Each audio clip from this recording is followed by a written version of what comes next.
नमस्कार। मैं आज आपको बताने जा रहा हूँ ये काला फंगस क्या है। ये काला फंगस दोस्तों, जो लोग कोरोना से संक्रमित हो रहे हैं और जिनका ब्लड शुगर काफ़ी बढ़ा हुआ है और कॉर्टिकोस्टेरॉइड का इंजेक्शन अधिक मात्रा में इंजेक्टेबल फॉर्म में ले रहा है, ऐसे लोगों को ये काला फंगस हो रहा है। और होम आइसोलेशन के कंसेप्ट पे जो लोग ऑक्सीजन थेरेपी ले रहे हैं और ऑक्सीजन थेरेपी लेने के लिए जो ये ऑक्सीजन की मास्क और ट्यूब है, इसको प्रत्येक दिन चेंज नहीं कर रहे हैं। एक ही ऑक्सीजन ट्यूब वाली जो ये मास्क की जो ट्यूब है, प्रत्येक दिन आप इसी से ले रहे हैं।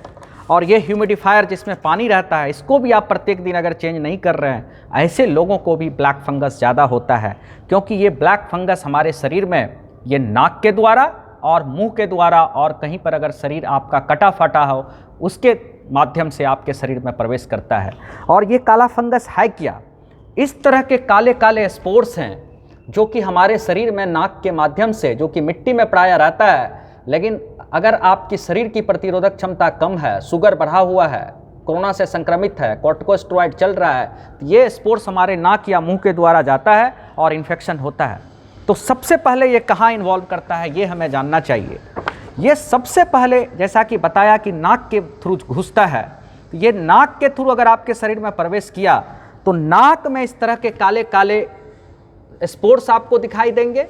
दूसरा, नाक आपका बंद हो सकता है, नाक से पानी आ सकता है, नाक से ब्लीडिंग हो सकती है। और नाक के बाद ये हमारे साइनसेज को इन्वॉल्व करता है। ये साइनसेज हमारे नाक और ये आँख के बीच वाली ये एरिया है। तो अगर हमारा साइनस इन्वॉल्व होता है तो यहाँ पे दर्द होगा, दांत में भी दर्द होगा और यहाँ पे सूजन भी हो सकता है। और साइनस के बाद ये हमारे आँख को इन्वॉल्व करता है। और अगर हमारा आँख इन्वॉल्व होगा तो आँख बाहर की तरफ बल्ज किया हुआ दिखेगा, ऊपर की पलक नीचे झुक जाती है जिसको टोसिस बोलते हैं, और एडवांस स्टेज में हमारी आँख की रोशनी भी जा सकती है।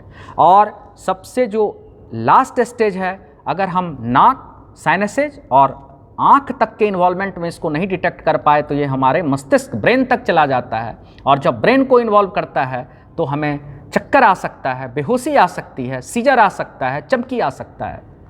अब है कि अगर ऐसा हो रहा है आपको तो क्या करना चाहिए? तो इसकी इलाज मल्टी डिसिप्लिनरी अप्रोच है। हम तुरंत किसी बड़े अस्पताल में दाखिल हों, क्योंकि इसके लिए ENT surgeon, eye surgeon, critical care team, neuro surgeon, pathology, microbiology, physician, सारे लोग मिलकर के इसका इलाज करते हैं।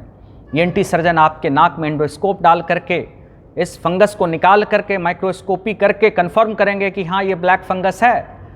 और फिर उसके बाद इसकी क्लीनिंग होती है, डिब्राइटमेंट होती है, जिसको कि हम सर्जिकल इंटरवेंशन बोलते हैं। और इसके बाद फिर लाइपोसोमल एम्फोटेरेसिन भी इंजेक्टेबल फॉर्म में दे करके इस बीमारी को ठीक की जाती है। तो इसमें जो सबसे अहम बात है, जो हम सब आम नागरिक को जानना चाहिए, ब्लैक फंगस होने के बाद आप टाइम ना गंवाएं। अगर ये सारे सिम्टम्स आपको दिख रहे हैं, तुरंत आप किसी अस्पताल में भर्ती हो जाएं। क्योंकि अगर आप डिलेड प्रेजेंट करते हैं, लेट से हॉस्पिटल आते हैं, तो आपकी स्थिति नाजुक हो सकती है और आपका आउटकम खराब हो सकता है। इसीलिए टाइम इसमें बहुत महत्वपूर्ण है। और हम सारे लोगों से गुजारिश करूँगा कि आप मास्क पहनें, क्योंकि ये जो स्पोर्स है, काला फंगस हमारे नाक और मुंह के द्वारा जाता है। अगर आप मास्क पहन रहे हैं तो ये आपको कोरोना से ही नहीं, ब्लैक फंगस होने जैसे चीज़ से भी आपको बचाएगा। धन्यवाद।